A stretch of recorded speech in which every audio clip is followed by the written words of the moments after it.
Welcome back to Lullaby Atlas. Tonight we travel to ancient Kyoto. Close your eyes, let the world fall away. Heian-kyo sleeps beneath the moon, its countless roofs and streets holding the silence of deep night like a held breath. The city sprawls in ordered darkness, its grid of avenues empty and dreaming, each lantern dimmed, each household turned inward to rest. In the moment before dawn arrives, the city exists in suspension between night and day, and the gardens around the palace compound lie still beneath a veil of dew. The moss glows faintly in the gathering pale blue light, holding moisture like small pearls, the world gathered in quietness. A temple bell sounds from the eastern hills beyond the city walls, its tone traveling through the still air and crossing the sleeping capital like a sound in a dream. The reverberations linger and fade, carrying the beginning of the monastic day to listening ears, both awake and sleeping. In the year 794, Emperor Kanmu gazed upon the Kadono Valley from the surrounding hills and chose it for a new capital, seeing in its open geometry and mountain protection the future of his empire. The valley lay waiting, empty and patient, ready to become a city. The great procession departed Nagaoka under pale sky, the court moving northward with its treasures and ceremonies, its records and hopes, carried in ox-drawn carriages across country roads. The old capital was left to memory, and a new city awaited their arrival. The city planners laid Heian-kyo according to the pattern of Tang Dynasty Chang'an, drawing broad avenues in perfect north-south and east-west lines that would organize the imperial will and order across the land. Suzaku Avenue ran as the main spine, wide enough for 6 carriages to pass, dividing the city in half. Suzaku Avenue stretches toward the horizon at dusk, its vast expanse now empty of day traffic, the stone and packed earth cooling under the fading light. The avenue that carried the energy and movement of the capital settles into evening silence, waiting for tomorrow. The diary rises within its white-walled compound as evening falls, its many-roofed structures emerging from darkness like a sacred geography, a city within the city where the emperor and the court contained the power of the realm. The compound walls hold the light of fading day on their smooth surface. The Seryoden, where the emperor takes his rest and conducts his private life, contains polished wooden floors that catch and hold light like water, their surface worn smooth by countless footsteps across centuries. The wood hums with the quietness of the hour. As evening deepens, lanterns are lit one by one throughout the palace corridors, a gradual kindling of warm light that spreads through the compound like an amber awakening. Each lantern holds its small flame, and together they gather the night into illuminated chambers. The Shishinden, the great hall of state where formal ceremonies occur and imperial power is made visible, rests in darkness with its purple silk blinds lowered and secured. The vast empty space beneath its grand roof holds the weight of authority and ritual, silent and waiting. The ladies of the court move through the covered corridors in the dimming light, their silk garments whispering softly against the polished wood floors, their feet knowing the way through passageways they have walked countless times. The sound of their passage is the sound of the palace itself breathing. The moon reflects in the still surface of the emperor's garden pond, a perfect circle of light resting on the water, held between 2 ancient pine trees whose needles seem to touch the sky. The reflection moves slightly with the gentlest breath of wind connecting earth and heaven. The cherry trees planted within the palace compound in the early years of the founding have grown slowly, season by season, their branches now thick with age and memory. In spring they carry blossoms that scatter like snow across the palace grounds, and in winter they hold the shape of time itself. The emperor's morning ritual unfolds in sequence. First, the cleansing with cold water carried in bronze vessels, then the slow dressing in formal robes of rank and function, and finally the first stillness of the day, when he sits alone and prepares his mind for the weight of duty ahead. The night watch patrol moves slowly through the outer palace compound, their torches held low, casting moving shadows across the white walls and stone pathways. They proceed with careful attention, guardians of the sleeping court, their footsteps steady and measured through the hours of darkness. The intricate patterns of curved roof tiles that crown each palace hall create a geometry visible only from above, their dark surfaces arranged in order and repetition against the pale winter sky. They form a landscape of their own, a city of peaks and curves that rises above the courtyards below. A lady-in-waiting arranges delicate plum branches in a celadon vase within a side chamber, her hands moving with practiced awareness, each branch positioned to suggest the natural grace of winter blossoms. The pale green vase holds the branches as if they have been placed there by intention itself. The folding screens between palace rooms carry painted landscapes of distant mountains, veiled in mist, and wide marshes filled with reeds that bend in invisible wind. These painted worlds create thresholds between spaces, suggesting depths and distances that calm the mind of those who gaze upon them. Rain falls on the curved tiles of the palace roof with steady, even rhythm, each drop adding to the soft percussion that fills the night and settles the mind toward sleep. The sound creates a cocoon of quietness around the sleeping palace, washing the day away into darkness. The wisteria hangs in long, delicate clusters over the palace fence, their purple blooms suspended in the spring air like a gentle dream. Each flower dangles in soft chains, swaying almost imperceptibly in the warm breeze, their fragrance drifting slowly through the palace grounds. The eastern garden lies empty in the midday stillness, where the sand has been carefully raked into soft, flowing patterns that seem almost to hold their breath. The rhythmic lines of the garden speak of quiet care, each curve a meditation frozen in white sand, untouched by foot or wind. A lady sits at her desk by the veranda, her brush poised over paper, while garden sparrows move gently through the morning light beyond the wooden rail. The pale dawn illuminates her face and hands as she watches the small birds dart and settle, perhaps finding her thoughts mirrored in their fleeting movements. Iris flowers stand arranged near the shoji screen, their deep purple petals holding the afternoon light as it filters softly through the translucent paper. The scent of the blossoms mingles with the warmth of the filtered rays, creating a quiet fragrance that seems to come from everywhere and nowhere at once. Two court officials move slowly along the outer gallery as dusk settles over the palace, their voices barely audible in whispered conversation that seems almost part of the deepening twilight. Their figures move in and out of shadow, the day's formal duties giving way to the quieter exchanges of evening. The Shishinden throne stands empty beneath the moon's pale light, the lacquered steps gleaming softly in the darkness, waiting in a silence both vast and intimate. The moonlight touches the throne with reverence, as if the night itself keeps watch over the seat of power when the day's voices have faded. In the Empress's chambers, oil lamps burn low with amber flames, casting long shadows across the woven mats where attendants sleep in peaceful stillness. The warm glow softens the edges of the room, and the quiet breathing of those at rest mingles with the gentle crackle of the lamps.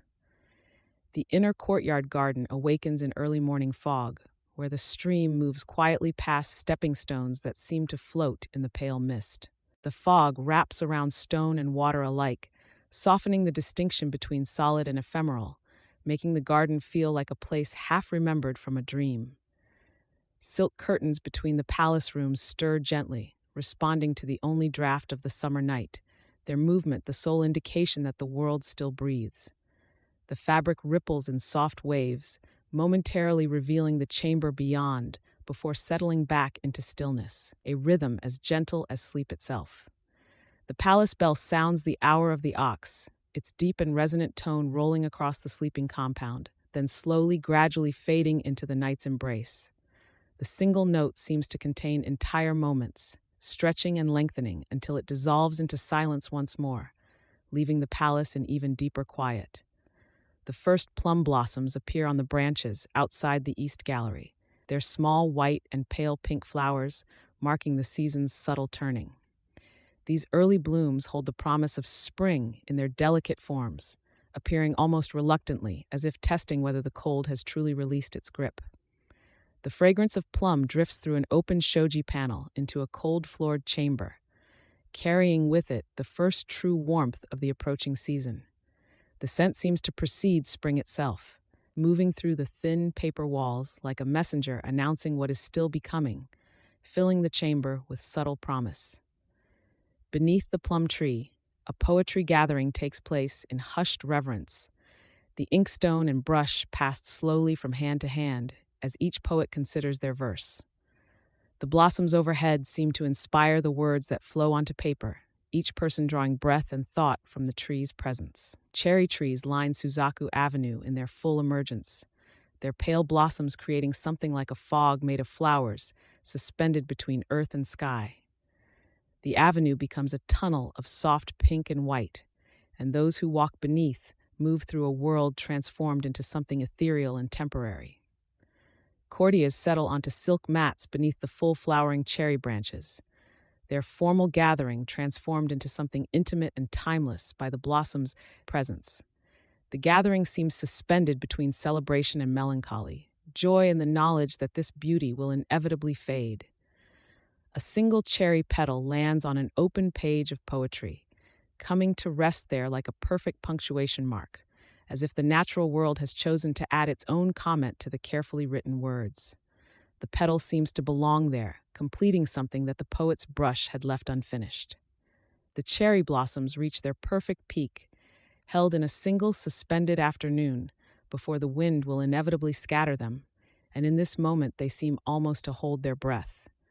The trees stand in full glory, each blossom at its most perfect, knowing that this particular arrangement will never come again.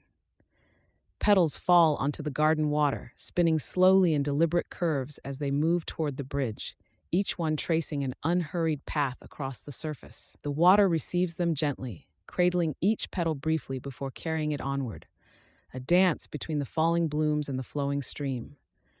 The morning after the peak bloom arrives to reveal bare branches where moments before there had been dense clouds of flowers, the ground beneath transformed into a pale pink carpet. The tree stands now almost humble, having given everything to its brief display, and the petals below seem to hold the memory of the bloom that has passed.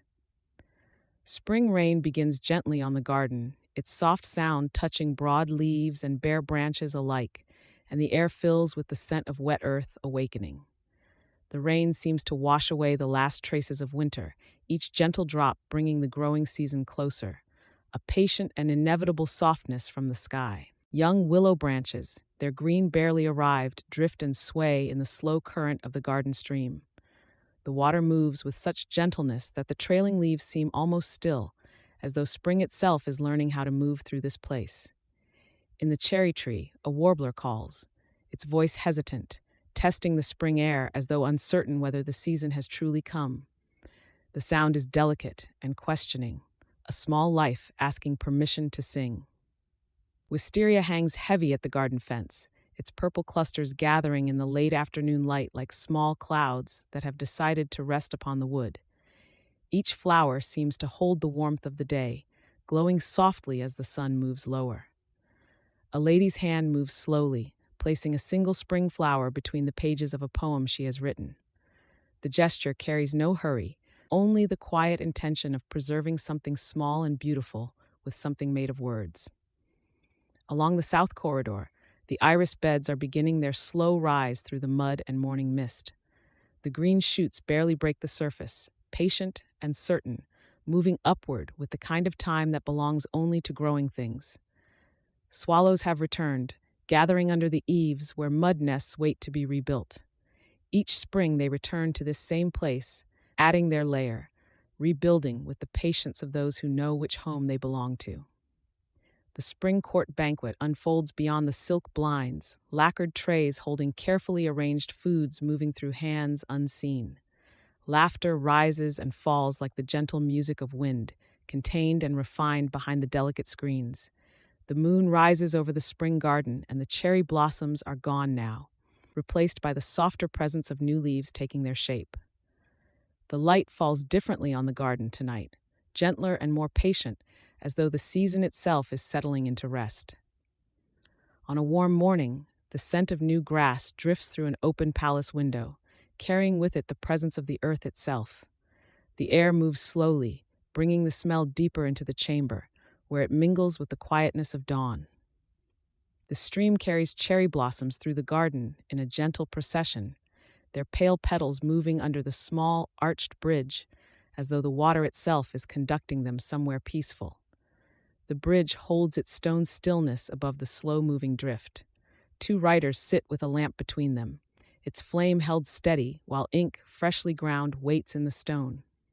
The spring poem contest moves without haste, each brushstroke considered, each word a small offering to the season itself. Late spring rain falls on the pond's surface, and circles overlap upon circles in a pattern of endless patience. Each raindrop leaves its mark, and then another arrives, and another, until the whole surface becomes a language of concentric rings that speak only of time and stillness. As dusk settles, the frogs below the garden veranda begin their song, a sound that rises from the pond with the certainty of spring turning toward summer. Their voices layer together in a chorus that has no beginning and no end, only the present moment of their singing. A haze settles over the eastern hills beyond the palace walls, softening the line between earth and sky.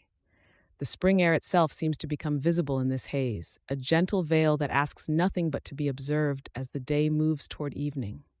Spring is departing now, the garden cooling as the air carries something almost like loss. The flowers have given what they could, and the green deepens with each passing day, preparing for the weight and warmth of what comes next. The first cicada of summer rises from the old pine at the garden edge, its voice climbing upward with an intensity that speaks of heat and fullness. The sound is relentless and hypnotic, the voice of summer announcing its arrival. Bamboo blinds have been lowered against the summer heat, and the room inside becomes dim and cool, a refuge. The light filters through the bamboo in thin lines, creating a geometry of shadow and pale gold that soothes the eye. A lady moves a silk fan slowly through the summer air, and though the air barely stirs, the gesture itself is cooling. The fan is a meditation, a rhythm, a small and graceful conversation with the heat itself. The lotus pond in full summer holds its broad leaves like open hands, each one supporting a small pool of morning dew that catches the early light. The pond is full and heavy with life, green and still and deeply awake. White lotus flowers open at dawn on the south garden pond, each bloom deliberate and complete, as though the flower has traveled through the entire night to arrive at this moment of opening. The petals are pure and pale, glowing softly in the first light. As the sun descends below the temple roofs, the stone courtyard still holds the day's warmth beneath bare feet, and the air begins its slow exhale into evening. The heat lingers in the ground itself, patient and fading, while overhead the sky empties of its brightness into shades of amber and gray. One can feel the world beginning to release what it has held since dawn. Through the open shoji screen, a small pale light enters, tracing a delicate path across the darkened ceiling beam, moving without haste or direction.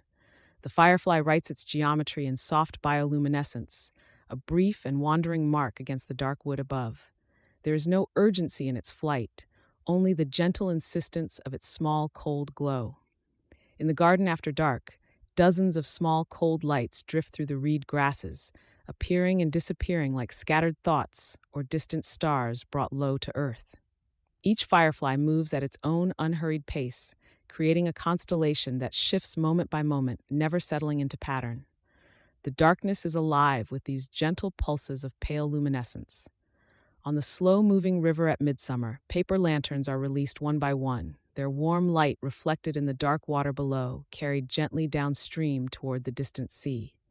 Each lantern holds a small prayer or wish, and each one drifts with the current as if the river itself is breathing them away.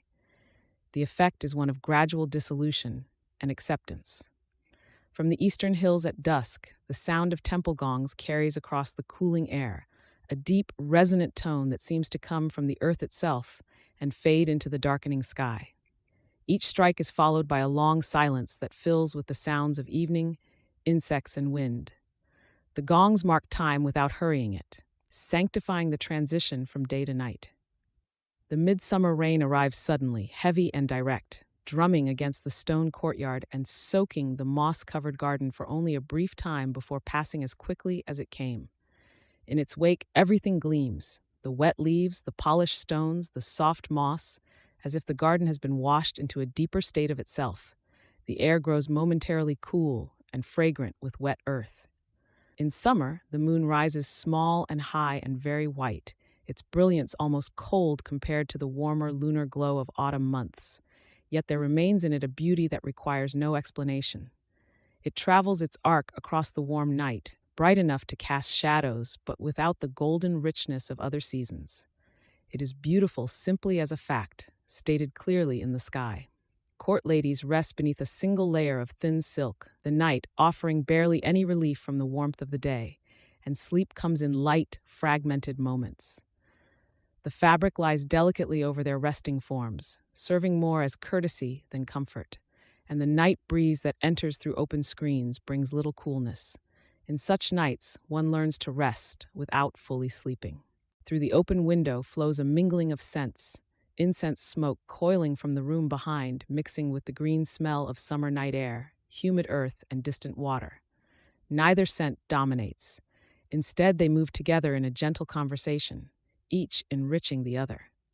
The smell of cultivation meeting the smell of wilderness, both present in the darkness. Before dawn has properly arrived, the warmth has already begun to build, and the birds are already in full voice, their calls layered and insistent. The world in high summer cannot help but move quickly, and even the dawn carries the urgency of the coming heat. Rest ends early in such seasons, and the day begins before one feels truly ready to meet it. A lotus bloom floats on the still pond water, past the moment of its perfect opening, yet still luminous and radiant, its pink petals soft and full. There is a beauty in things slightly past their peak, a gentleness that the moment of fullness does not always possess. The lotus knows no shame in its slight decline, floating with the same grace it showed at dawn. The cicadas reach their highest and most complete sound, a sound so complete it becomes almost tangible, filling every space of air and every moment of time with their insistent chorus. There is no silence anywhere, only varying degrees of their cry, a wall of sound that drowns out thought. This is the height of summer made audible, a sound that will fade before one realizes it has begun to diminish. One evening, without announcement or clear demarcation, something shifts in the air, a subtle turning that speaks of summer's long reign beginning to loosen. The temperature drops by only the smallest degree, yet it is noticeable, felt on the skin like a whispered message. The birds seem to sense it too, and their evening song carries a different tone, as if they are already preparing their autumnal refrain. A court lady prepares for the Tanabata observance, carefully folding and hanging small paper wishes from the delicate bamboo branches, her movements deliberate and meditative. Each wish represents a prayer or hope, and she places them with the care one reserves for sacred things. The decorated bamboo will stand only briefly, its purpose to carry these hopes toward the meeting of distant stars. Summer ends without ceremony or announcement, only through the gradual quieting of the cicadas and the slow lengthening of the evenings, until one day one realizes that autumn has already arrived. There is no moment of transition. Instead, there is only a series of small changes that accumulate into transformation. The garden has shifted its nature almost imperceptibly. Among the branches still entirely green, a single maple leaf has turned to deep red, visible from a distance as if it holds within it a small flame. Its neighbors remain green, indifferent to what this one leaf has known, yet it stands as a quiet prophecy of what will come. One leaf turning is often enough to mark the moment when a season begins its transformation. The maple corridor along the eastern hills begins its slow blush from green to gold to deepest red, a transformation that happens in silence but with undeniable presence. The hillside seems to glow from within as the colors deepen day by day, and the path through the maples becomes a passage through autumn itself. The change is gradual enough not to shock, yet fast enough to be witnessed. The autumn moon rises enormous and amber gold, lifting slowly above the mountain ridge, as if the earth itself is reluctant to release it to the sky. Its enormity makes the night seem intimate rather than vast, as if one could reach out and touch its warmth. This is the moon at its most contemplative, the moon that invites stillness and depth of thought. On the veranda, white rice cakes have been arranged as an offering to the autumn moon during the Tsukimi gathering, and they glow faintly in the moonlight, humble and perfect in their simplicity. The assembled courtiers gaze upward in shared silence, each carrying their own thoughts, but united in reverence for this singular night. The moon casts the same light on cakes and faces alike, binding them in its gentle luminescence. From the dark hills at night, a single deer calls, a sound both mournful and beautiful, carrying across the distance like a question directed at the stars. The call ends, and the silence that follows seems deeper for having been broken by it. In that moment, the wildness of the world beyond the walls announces itself, reminding all who hear it that there exists a realm of pure solitude and hunger beyond human understanding. In the garden of the palace, chrysanthemums have been arranged in careful rows, each bloom holding its particular shade of gold and cream and deep burgundy. They rest unnamed, their petals still holding the morning's dew in their folds, waiting in the late September stillness. To name them would be to diminish them, and so they remain simply as they are, flowering without the weight of words. Inside the palace walls, the sound of crickets rises and falls like breathing, patient and without any sense of urgency or destination. They sing their slow song into the autumn night, each one adding its voice to a chorus that has continued since time beyond memory. The sound settles into the wooden chambers and stone courtyards, neither hurried nor demanding, simply present. A single maple stands in the garden, its leaves at their deepest crimson and scarlet, holding that peak of color in the afternoon light of one still day. The tree seems to burn without heat, each leaf a small flame suspended in the perfect moment before descent. By tomorrow the wind may come, but today the color remains entire and undisturbed. The garden path disappears beneath fallen maple leaves, layer upon layer of red and orange and fading brown, soft and slightly damp from the night's moisture. Walking upon them is nearly silent, the footfall absorbed by their gathered weight. They have traveled from their branches to settle here, and in their resting they have become part of the path itself. An autumn poem has been written in careful brushstrokes on paper the color of persimmons, the ink dark and unhurried across the surface. It has been folded once and placed beside a single chrysanthemum bloom, the words resting now in shadow. The poem and the flower exist together without explanation, each completing what the other cannot say. On a still autumn afternoon, the smell of fallen leaves drifts through the garden, that particular earthiness of decay and returning, mixed with the distant smell of wood smoke rising from somewhere beyond the palace walls. The air is cool and carries these scents without hurry, allowing them to settle and linger. One breathes them in slowly without needing to speak. The rain of autumn has arrived, and it falls with a different character than summer's urgency. Slower, more deliberate, settling in for the evening as though it has nowhere else to be. It drums gently on roof tiles and leaves, darkening the stones, filling the gutters with patient persistence.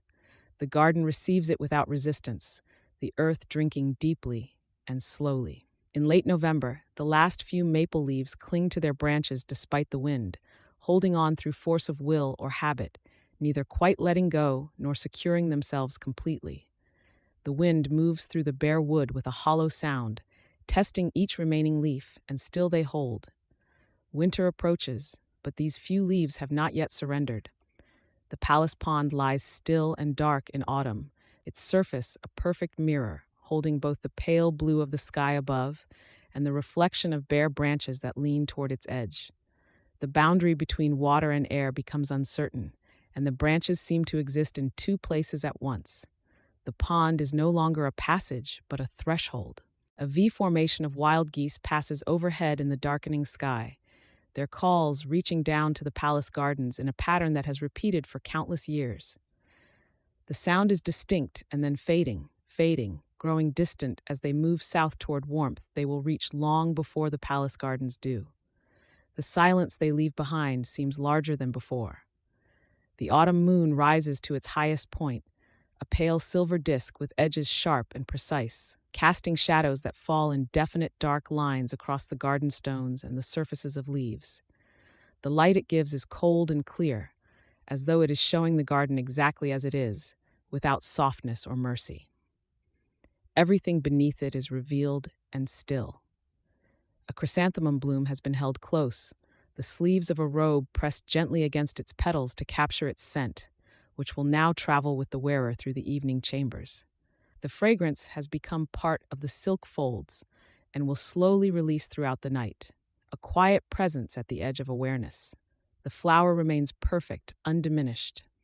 As the evenings grow colder, court ladies gather to layer their robes for warmth, and the color combinations are debated softly among them, each suggestion offered gently and received with consideration. The robes are placed one upon another, perhaps deep purple beneath crimson or rust tones layered with cream. The choices are made slowly, as though each combination might affect not only the wearer, but the evening itself. The garden in late autumn has been stripped to its essential form, the branches bare and architectural, the pond dark and unknowable in its depths. Nothing ornamental remains, and yet the garden is complete in its emptiness, patient and waiting. It holds its winter form with a kind of quiet dignity, needing nothing more, asking nothing. A lacquered box contains the pigments of autumn, ochres that speak of dried grasses, rusts that echo fallen leaves, the brown of reed stems after the water has drained away. Each color is its own small universe, gathered here in darkness, waiting for the brush to bring them into light. They exist in perfect stillness, these colors holding the season within them. The poetry of autumn sadness, mono no aware, reaches its clearest expression in the falling leaves, where beauty and loss become indistinguishable from one another. Each petal that descends is both perfect and ephemeral, and the contemplation of it draws the observer into a state of gentle melancholy. This sadness is not grief, but rather a deep acknowledgement of all things passing. The persimmon tree stands nearly bare, its leaves surrendered to winter, and yet it holds its fruit, round, orange, glowing softly in the pale light. The fruit remains when everything else has released, holding color and sweetness in defiance of the season's austerity. Against the dark branches and gray sky, each persimmon burns like a small, patient flame. The wind moves through dry bamboo stalks, and the sound it makes is hollow and patient, without urgency, carrying in it a quality that might be called mournful if mourning were not so active a thing. The bamboo accepts the wind's passage, bending and returning, the sound continuing without variation or emphasis. It is the sound of autumn sustaining itself. Autumn departs gradually, the last warmth draining from the stones of the garden as dusk settles, the earth releasing what little heat it held through the day. The air becomes colder with each passing hour, and by full dark, the chill is complete. The stones themselves seem to turn inward, their surfaces growing harder and more austere, preparing for the winter season that follows. The first truly cold night of the year has arrived, and the garden lies dark and sleeping, the deep cold settling into the stone and soil. Inside the palace chambers, lamps have been lit early, their warm glow pressing back against the encroaching darkness and chill.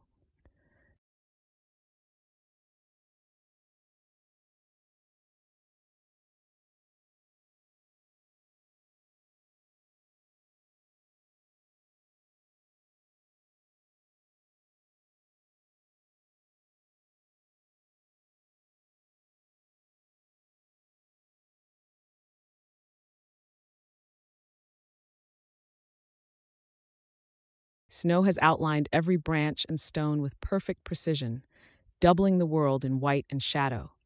The rocks that were dark now sit as if doubled by their own snow shadows, and the garden becomes a landscape of infinite quiet geometry. The morning after heavy snow arrives pale and hushed, and a court lady stands at the edge of her chamber, gazing out at the transformed garden below. The world she knew has become new and unfamiliar, each familiar path erased.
that some seasons require only the holding of life until warmth returns. The bare willow tree at the garden's edge holds its branches like a fine gray calligraphy written against the winter sky, each twig precise and deliberate. The tree that was full and drowsy in summer becomes a study in line and emptiness, a poem written in wood and silence. As the end of the year approaches, the lamps within the palace burn longer and longer, the wicks trimmed and tended with increasing care. The nights stretch longer with each passing day, and the palace grows accustomed to the rhythm of extended darkness and extended light. The New Year preparations unfold with formal stillness, pine and bamboo arranged carefully at the palace gate in patterns that hold meaning and tradition. The green speaks of endurance and straightness, of qualities the new year is meant to bring. Standing formal and hopeful at the threshold, the first light of the new year arrives quietly over the eastern hills, gentle and gradual, bringing with it the subtle promise of return. The darkness yields slowly to gray, then to the palest gold, and the world seems to begin again in stillness and hope. In the fall garden, the last cherry petal falls and is caught in the awareness of one watching, and in that moment the pathos of all things, mono no aware, is felt completely. The petal is beautiful precisely because it falls, because nothing in this world persists, because all beauty is touched by its own ending. From within the chamber, the sound of the last cricket of autumn is heard distantly, a thin sound carrying something of the entire season's passing. The note is lonely and clear, and in hearing it from inside the warmth, the listener feels the weight of time and change moving through all things. The elegant refinement of the Heian court, its miyabi, is present even in the smallest gesture, even in the careful folding of a letter before it is sent. Each fold speaks of propriety and grace, of a world where beauty exists in the precise and the understated, in what is implied rather than declared. A flower is pressed between the pages of a book before it fades, captured in perfect form, yet already beginning its transformation even in preservation. The beauty held in its pressing is the beauty of something that cannot remain, something that teaches through its inevitable change. The incense burns down toward its end, the scent becoming fainter and more precious as it diminishes, and in that fading fragrance, the aware, the pathos and profound beauty of transience is held completely. What is almost finished speaks with greater eloquence than what has just begun. A cup made of clay, once perfect in the kiln's heat, has cracked along its side in the years of use. The tea poured into it tastes no differently, and perhaps the hand that lifts it feels something deeper now, not despite the break, but because of it. In the Heian court, they had not yet named this quality, yet they knew it already in their bones. The most refined conversation leaves much unsaid, a space opening between words where meaning lives more fully than any speech could contain. A glance across the room held longer than necessary, a poem that ends before its thought completes. These silences are where the cultivated mind dwells. The art was not in filling emptiness, but in knowing how to inhabit it.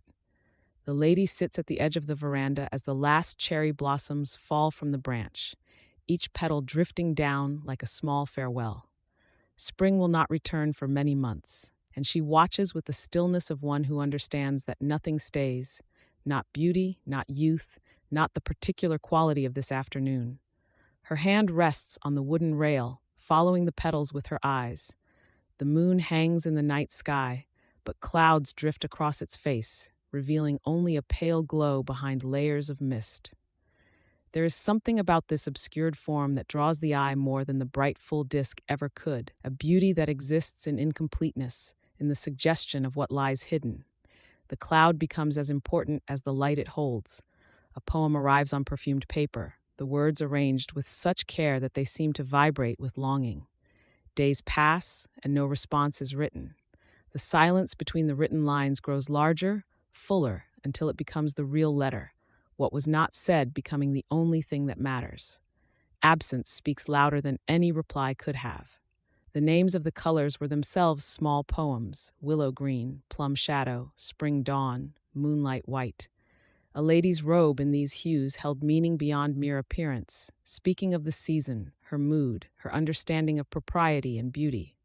The combinations themselves were carefully considered, a silent conversation held through the arrangement of dyes on silk. A truly cultivated person moves through the world noticing everything: the quality of morning light on stone, the way a guest's eyes show their true feeling, the small gesture that reveals character.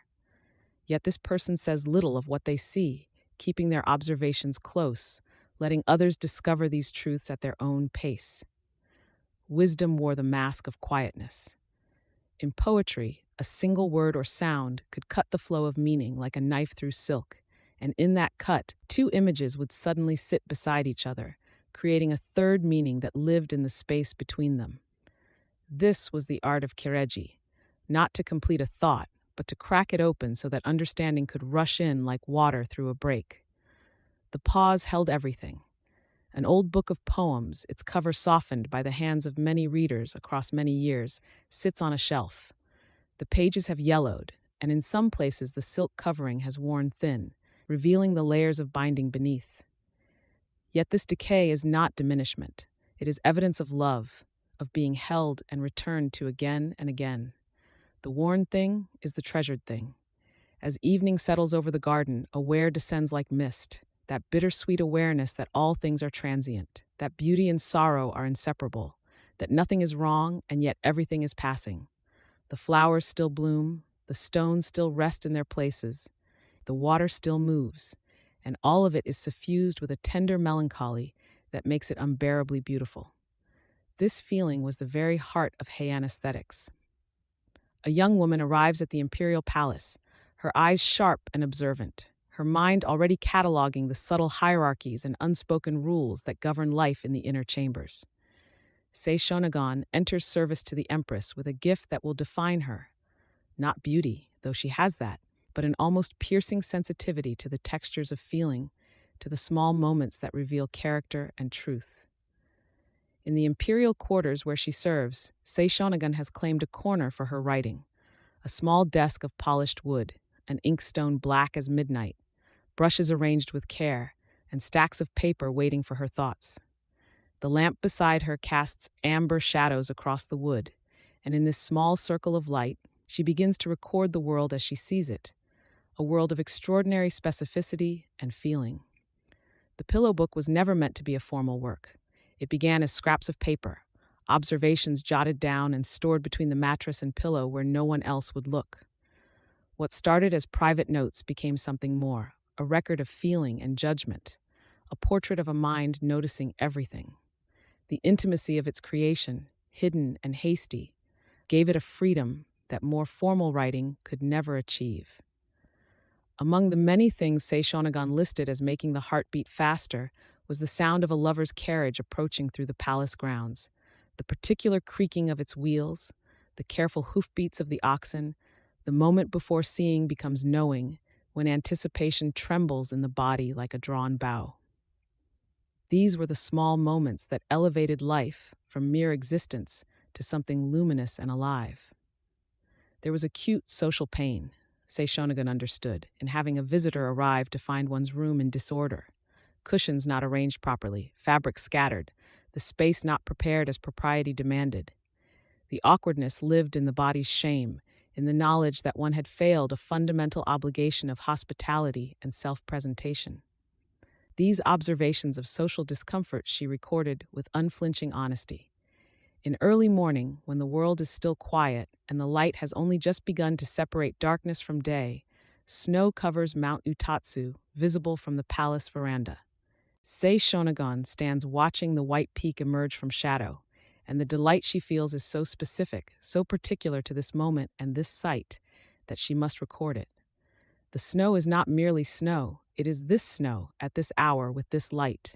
The morning after snowfall reveals character, who notices the beauty, who rushes past it unseeing, who takes time to compose a poem about it, whose sleeves are wet with touching the frozen branches. Sei Shonagon moves through the palace with acute awareness of these distinctions, seeing in a person's response to snow whether they possess the sensibility that marked the truly cultivated. Beauty was a test of the soul. The pain of social failure, a poem that misses its mark, a robe in the wrong color combination for the occasion, a gesture that reveals poor training, These things caused Sei Shonagon acute distress. Her sensitivity to these moments was not cruelty, but rather a profound understanding that life in the imperial court was constructed from such small correctnesses, and to fail in them was to fail fundamentally. Certain things depressed the spirit entirely: a garden allowed to fall into neglect, weeds taking over where flowers should bloom, the negligence written plain in every corner, or the sound of a dog howling at noon, a sound without cause or explanation, a dissonance in the expected order of things. These depressing things were also catalogued by Sei Shonagon, for understanding what diminishes us teaches us what sustains us. Among splendid things was the sight of court ladies in procession, their elaborate robes layered in perfectly judged color combinations, long silk trains trailing behind them across white gravel paths like water flowing over stone. The precision of their movement, the control and grace required to manage such garments, the visual harmony of multiple women moving as one slow river of silk, this was beauty as accomplishment, as discipline made visible.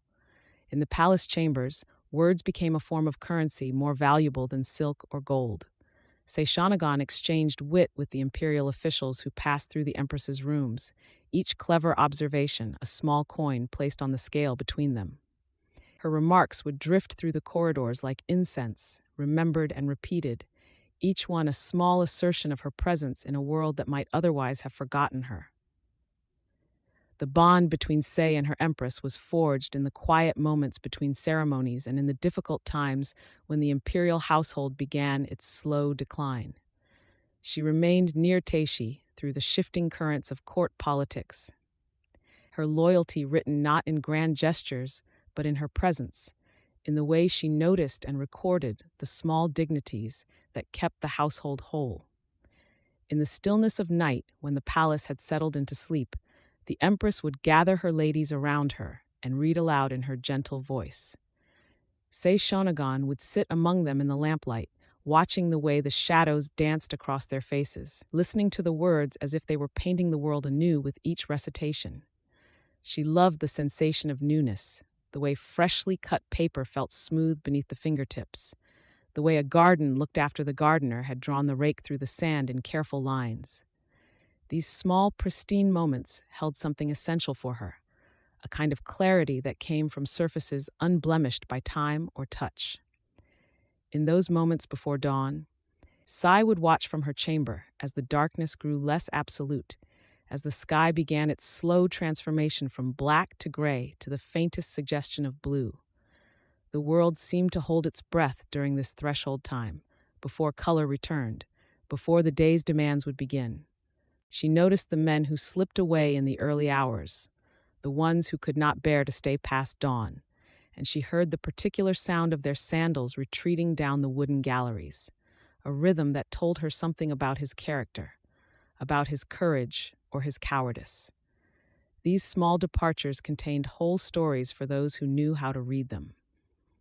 Among all the creatures of the season, Sai held particular affection for the firefly with its small uncertain light, and for the cricket with its evening song that seemed to hold entire conversations with the darkness.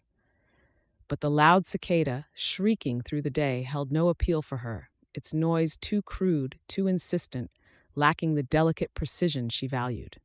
She kept her lists of trees as if cataloging the small certainties that remained steady in a changing world. The pear tree had her affection, the zelkova her preference, and the paulownia its own quiet dignity, each one possessing qualities that could be observed and noted and held in the memory. The pages that would become the pillow book were never written for distant readers or future scholars, but rather as a private refuge, a place where Sei could record the small observations that moved her without needing to perform them for anyone. They were notes written in the margins of her own life, meant to be hers alone. Yet the words that were meant to be private began to circulate, discovered by a servant, copied and shared, spreading through the capital like morning light creeping across a dark room. Sei Shonagon, who had guarded her thoughts so carefully, found herself read and quoted and remembered, and while this troubled her at first, eventually she accepted that some words, once released, belonged to the world. The capital was the only place she could imagine living fully, the center of everything that mattered, the only location where refinement and culture could reach their proper height. She could not conceive of caring deeply about anywhere else, of finding beauty or meaning beyond the temples and gardens and sophisticated conversations of the city. She held strong opinions about duration, believing that some experiences should be brief by nature.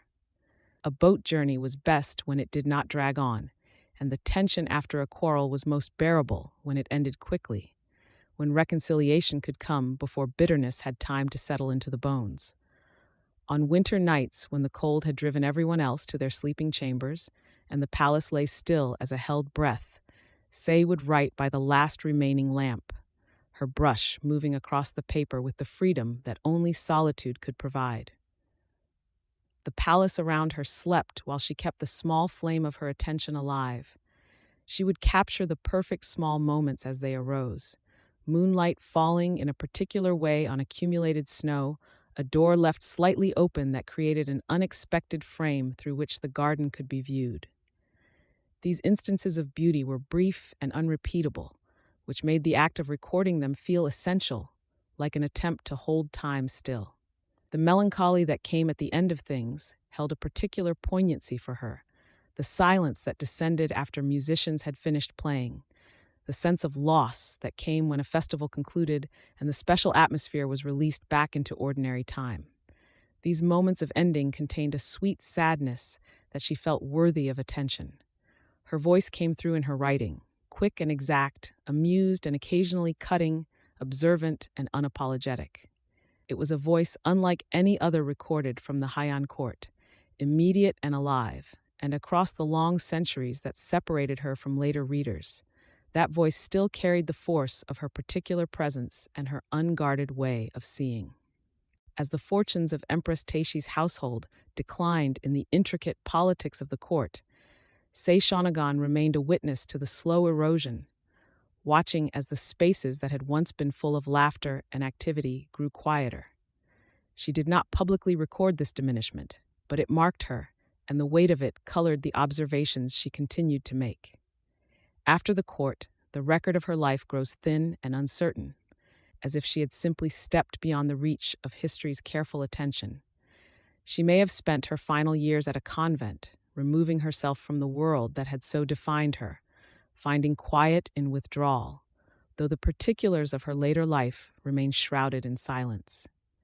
What remains of Sei Shonagon is the immediacy of her voice preserved in the Pillow Book, the most vivid and unguarded account of life within the Heian court that has survived to the present day. She left behind a record so full of her presence, so particular in its perspective, that readers across centuries feel they have truly known her. In the last hours of night, as the oil in her lamp burned down and the flame grew smaller, Sei would close the pages of her writing and set the brush aside.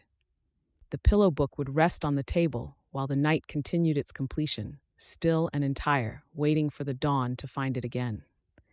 In the Empress's chambers, Murasaki Shikibu moved through the hours with a quieter grace than her predecessor Sei Shonagon, her observations settling deeper into silence rather than spilling into wit. She watched the ceremonies unfold around her, noting the small gestures and averted glances that revealed what was truly felt beneath the layers of silk and protocol. Her presence was felt as an absence of noise, a kind of listening that went unnoticed by those who spoke the loudest. The diary she kept through the long months of court service became a record of ceremony and loneliness held together, each entry a small knot tied around the feeling of being present yet apart. She wrote of the rain on certain evenings, of conversations overheard through screens, of the particular exhaustion that came from smiling correctly for hours without speaking her mind. In these pages, the court's elaborate surface fell away, leaving only the texture of a single woman's interior life. The Genji Monogatari began in the spaces between her duties, written in private moments when the court's demands briefly loosened their grip.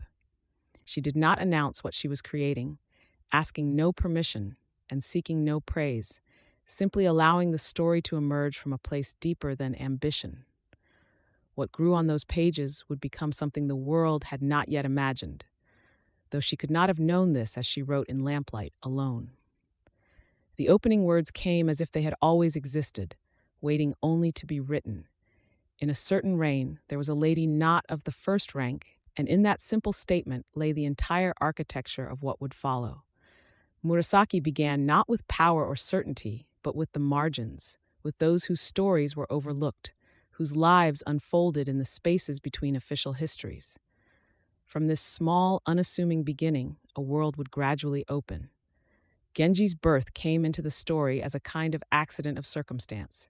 His mother a lesser consort of no particular rank, his father an emperor whose attention moved elsewhere, leaving the boy suspended between belonging and displacement. His position at court was neither secure nor clarified, a status that would become the source of both his freedom and his longing. From the beginning, he was defined by what he was not, rather than what he was. As the young Genji emerged in the narrative, his beauty was rendered as something almost troubling, a perfection that seemed to precede him through the palace like an invisible presence.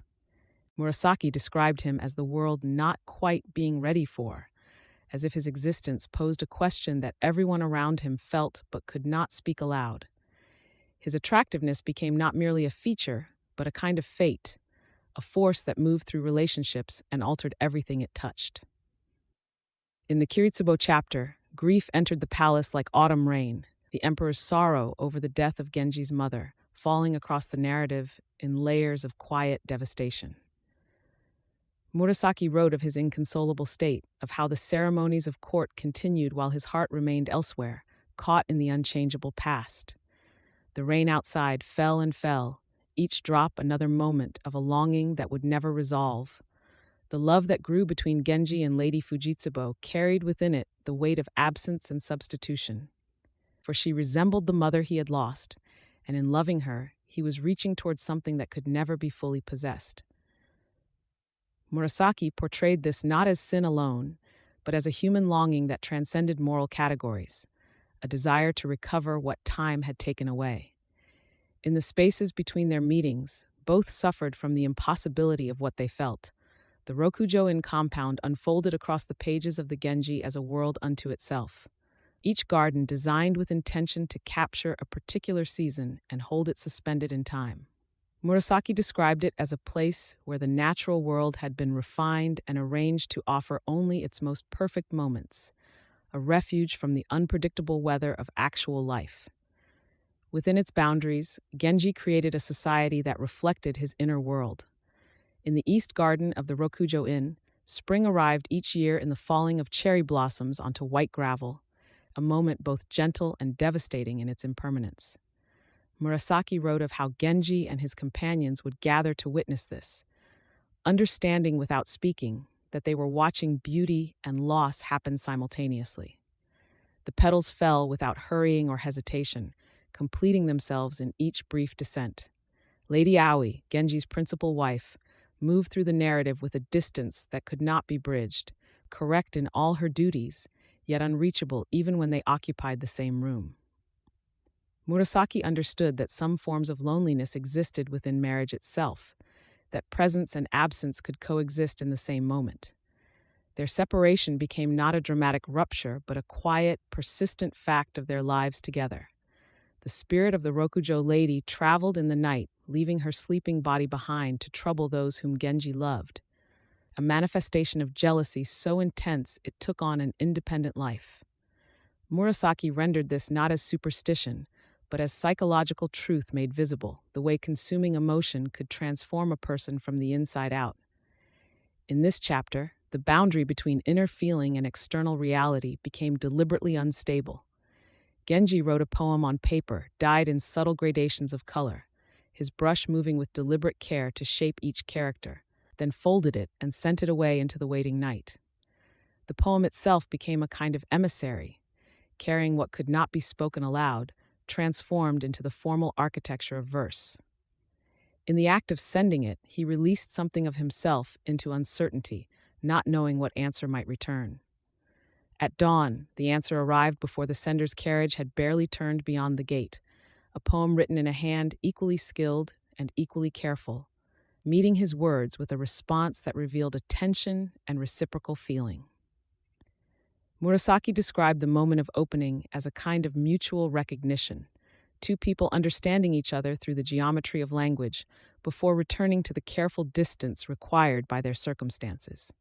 The exchange held them suspended in a moment of perfect understanding. The exile to Suma removed Genji from the capital's glittering surface and placed him by the sea, where the sound of waves through pine trees at night became his constant companion in the darkness. Murasaki wrote of this displacement as a necessary stripping away, a removal of all the elaborate circumstances that had defined him.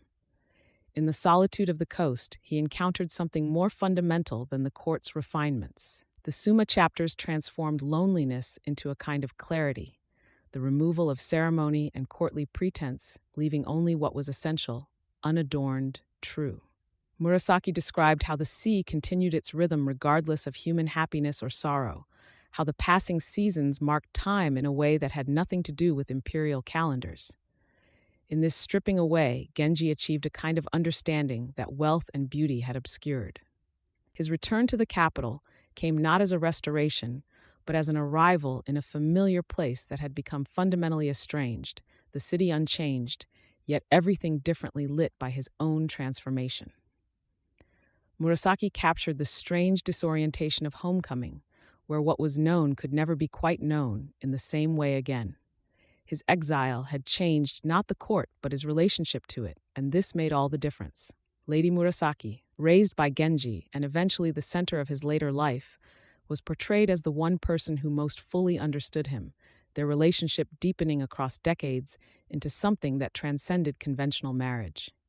In autumn, her garden became the reflection of her own refined aesthetic, each element chosen for its ability to evoke a particular quality of light or shadow. Here, in this space they shared, the narrative found its deepest rest. The lute music that Genji played on quiet nights within the Rokujoin moved through the chambers like something visible, each note carrying the weight of everything unsaid and unexpressed. The ladies listened from darkness, hearing in the music the entire architecture of his inner world, the emotions too complicated for words, made briefly comprehensible through sound. In these moments, the separation required by protocol dissolved, and all were briefly present to something larger than themselves.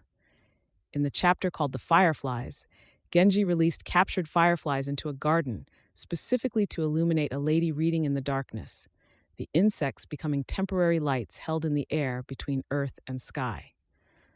Murasaki rendered this as an act of devotion transformed into art, creating a moment of extraordinary beauty through the deliberate orchestration of nature's smallest luminosities. The fireflies moved in patterns almost like calligraphy, writing their brief sentences across the night. In a chamber lit by a single oil lamp, the silhouette of a figure moves across the translucent shoji screen, traced in shadow and amber light. The paper glows softly where the flame touches it from behind, and for a moment the watching eye sees only outline, suggestion, mystery, the shape of longing without its name. Night after night, the brush moves across paper, and the world of Genji takes form in ink and time. Each character is placed with the weight of intention, the lamp burning down as the story grows, and in the spaces between sentences, entire lives are imagined into being. Each woman in the tale carries a separate gravity, a different silence, a particular way of being loved and left. They move through the narrative like snow falling on still water, each one necessary, each one singular, none of them interchangeable, even in memory. In the chapter of Yugao, a single white flower blooms in darkness, and with it comes a night that contains something terrible and tender at once.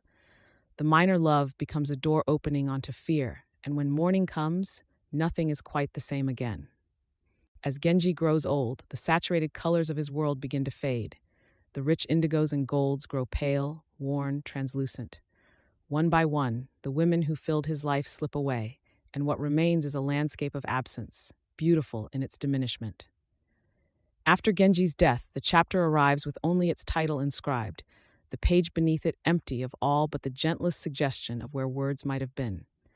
This absence is itself a kind of completion, a silence that says what no word could contain. In the chapters that follow, set by the river Uji, the light grows uncertain and the heart grows heavier.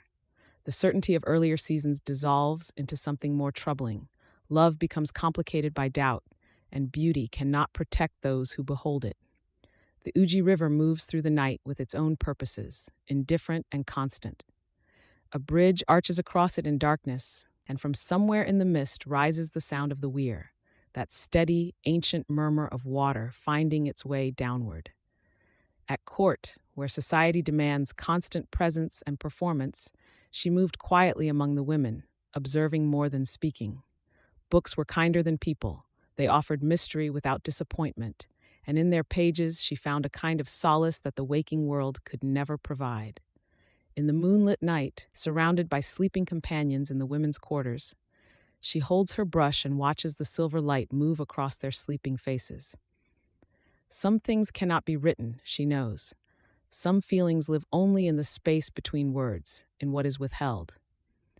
Through Genji's story, she gave the court a new language, names for the shades of feeling that had always existed but never been spoken aloud.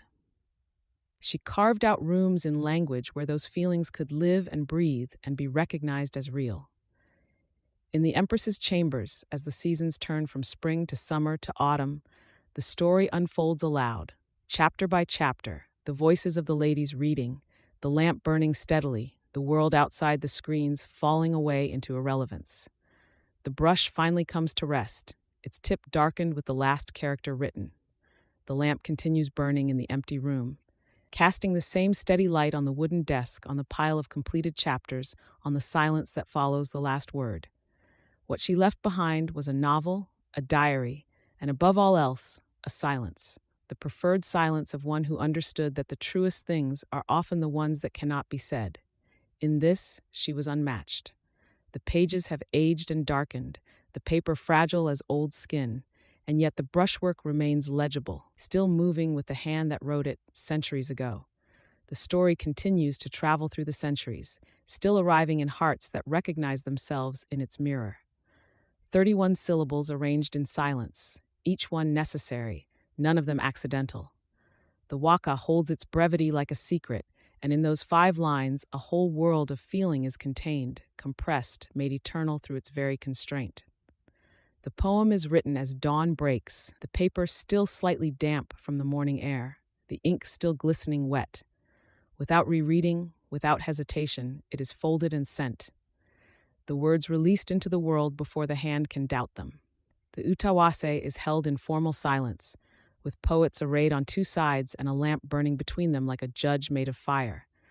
The poems are judged not by who speaks the loudest, but by who sees most truly, and the judge gives nothing away. Calligraphy is a form of confession, written in brushstrokes. The hand reveals what politeness would conceal. The pressure of the brush speaks what the mouth cannot say. In the space of the stroke, the entire self stands exposed. The stone and water meet with patient intention. The stick of ink grounds slowly against the wet surface, darkening moment by moment, becoming deeper and richer with each circular motion. In this grinding, the writing itself is already beginning.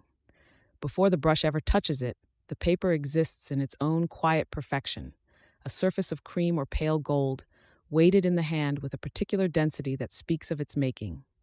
The scent rises faintly, something between plant fiber and time itself, a fragrance that will change once the ink darkens the fibers.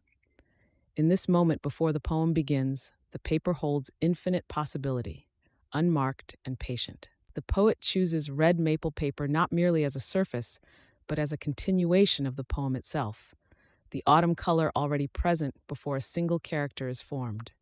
To write of falling leaves on paper, the color of those same leaves is to make the medium speak alongside the words. The choice of paper becomes an act of meaning, the hue a voice that whispers even in silence. The scattered writing unfolds across the page without rigid order, each line placed as though by chance, the way autumn leaves settle on water's surface. Yet nothing is accidental. Each character finds its position through intention, white space becoming as essential as ink. The poem lives in the breathing room between the words, in the pauses that let meaning drift and reform. The paper unfolds in the receiver's hands, and before the words are even read, the fragrance rises, perhaps the scent of plum wood or incense that clung to the poem in its travel.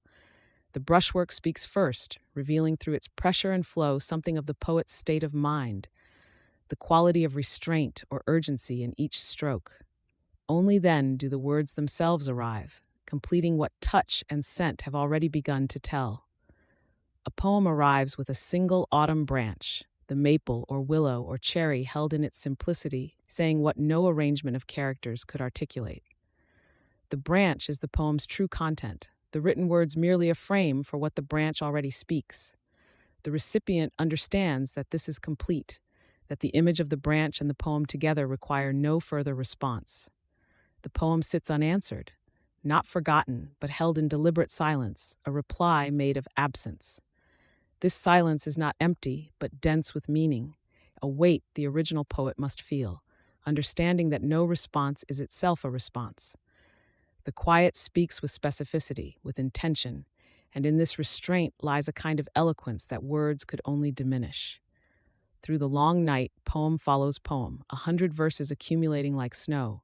The lamp refilled once, then again, wax pooling in its holder while the stack of completed pages grows at the poet's side. Each poem born from the last, a continuous stream of observation and feeling that only exhaustion will finally dam. By dawn, the table is a landscape of papers, each holding the trace of a single sustained night's opening. In the year 905, Kino Tsurayuki took on the enormous task of selecting and arranging poems into the Kokinshu, an act of faith that this collection would outlast its makers. To write the preface was to assert that poetry itself mattered, that these particular verses deserved to be preserved and transmitted to those not yet born. His hand moving across the paper carried the weight of that decision, to say by the act of completion that this work would endure. At court, the poem becomes the language of negotiation, a poem offered as payment for a service, a poem refused as a subtle rejection, a poem composed in the moment of deepest grief. This is not ornament, but currency, the primary way the noble life speaks. To be unable to reply in verse, to stumble in composition, is to lose standing. The poem is how the court breathes, thinks, and makes itself known to itself. The calligraphy of Ono no Michikaze set the standard by which all other hands would be measured. His brushwork said to possess a particular grace, a control that made each stroke seem inevitable and effortless. Few examples remain, preserved carefully because the originals are fragile and irreplaceable, their value increasing with each passing generation. To hold a page bearing his hand is to touch something that barely survived into the present. A woman's hand becomes practiced through copying, tracing the master's work until their grace becomes hers, her wrist learning what their wrists knew. The repetition is a kind of meditation, each copying session a conversation with the dead, a way of inheriting their skill through her own persistent effort. What begins as imitation becomes gradually her own voice, but it speaks with their accents, carries their traces. The brush is lifted from the paper in the moment after the final stroke, held suspended for an instant before the poet sets it aside, allowing the ink to dry, allowing the poem to harden into its final form. In this pause lives a peculiar tenderness, a moment between making and having made, when the work exists in its purest state. The hand hovers, knowing that once it releases, the poem becomes something no longer entirely the poet's own. At the gate where the carriage waits, poems are exchanged in the final moments, the traveler and those remaining offering verses that must suffice for what farewell cannot say. The poems are pressed into each other's hands as the horses shift and the attendants prepare for departure. These are the last words that will pass between them, and they carry the weight of parting, the attempt to preserve something of connection as distance begins. The poem rests in the poet's sleeve for days, taken out and reconsidered in quiet moments, each reading revealing something new, some phrase not quite right, some image that could be sharpened. The paper becomes soft from being unfolded and refolded, but the poem itself is refined through this intimate handling. Only when the revision is complete, when each word has been weighed and secured in its proper place, does it finally leave the poet's hands to be sent. The lamp over the writing desk has burned down and been replenished, the night deepening around its small circle of light, while the poem remains incomplete. The poet sets the brush down, reads what is written, finds it still lacking some essential quality.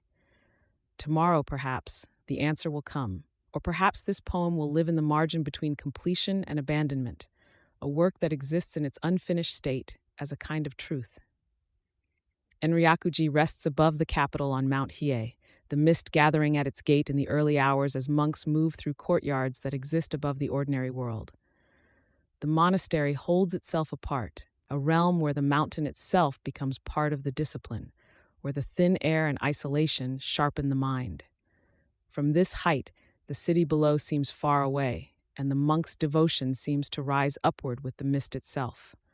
When the monks descend from Hiei into the city, they carry the mountains with them, their presence a reminder that authority flows from the peaks downward, that the capital remains subject to forces it cannot control.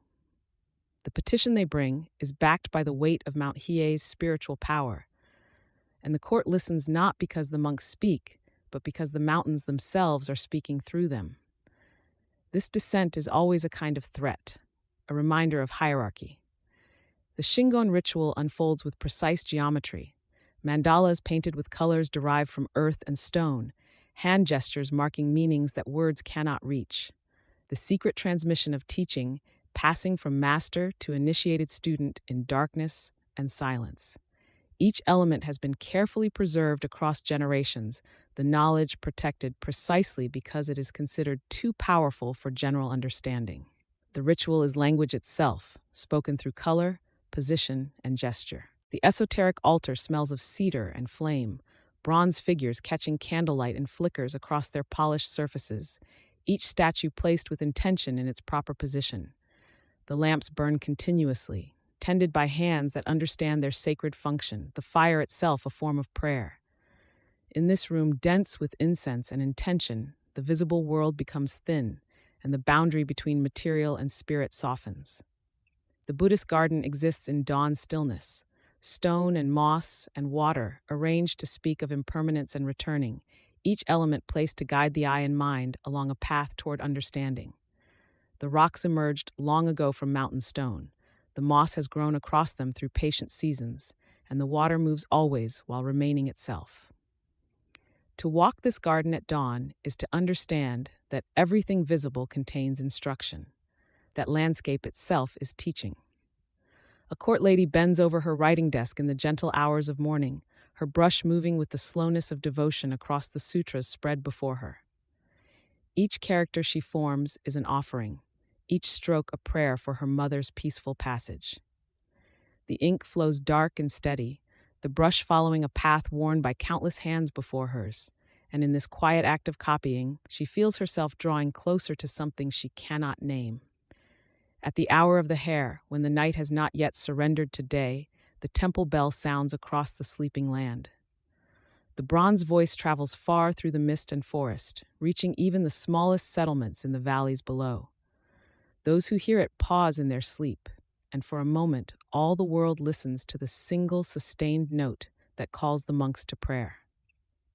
A monk walks the mountain path before the sun has thought of rising, his small lantern casting a circle of amber light that barely pushes back the surrounding darkness and mist.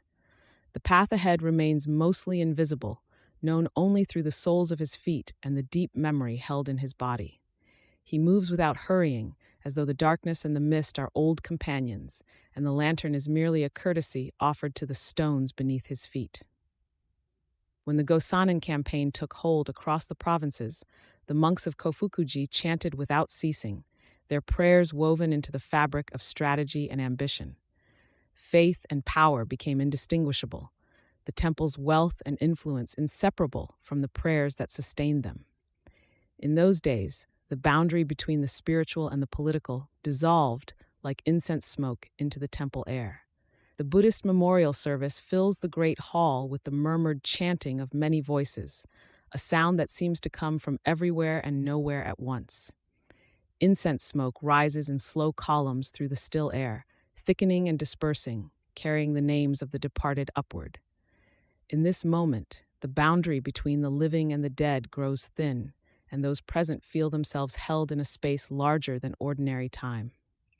Kukai taught that the universe itself is a mandala, every atom speaking the language of the Buddha, and the human body a sacred instrument capable of holding all that vastness within its small frame.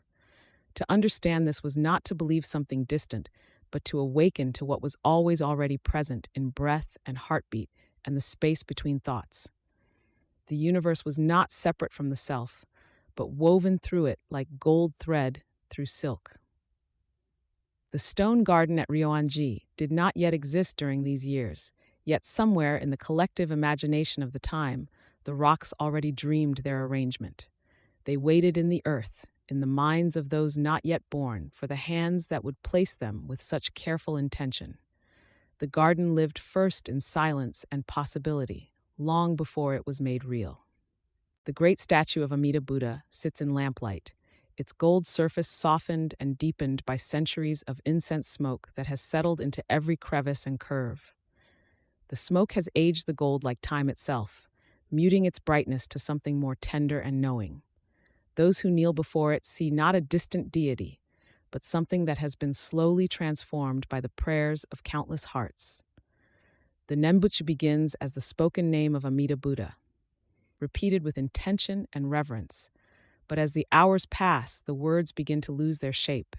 They become sound itself, a vibration that no longer requires understanding, moving deeper than language into something that vibrates in the chest and bones. Eventually, the one who chants disappears into the chanting, and there is only the sound continuing like a river, like breath, like the heartbeat of the world. The temple pond holds both images within its still surface, reflecting the Buddha hall and the sky above with equal clarity and presence. Neither reflection holds more reality than the other, both equally substantial and equally fleeting.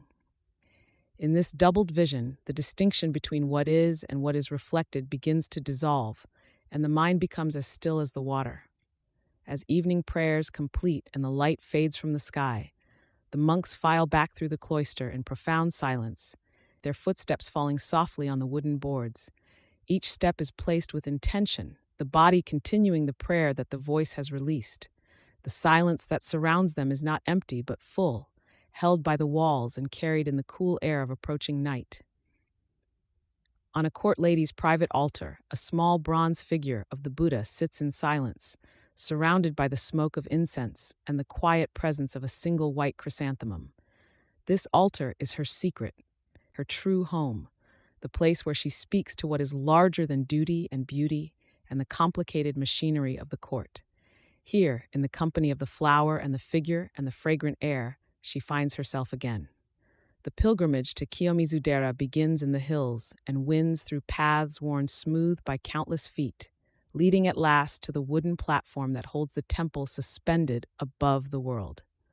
From this height, one sees the expanse of land stretching away, and this view becomes a memory held in the body forever after.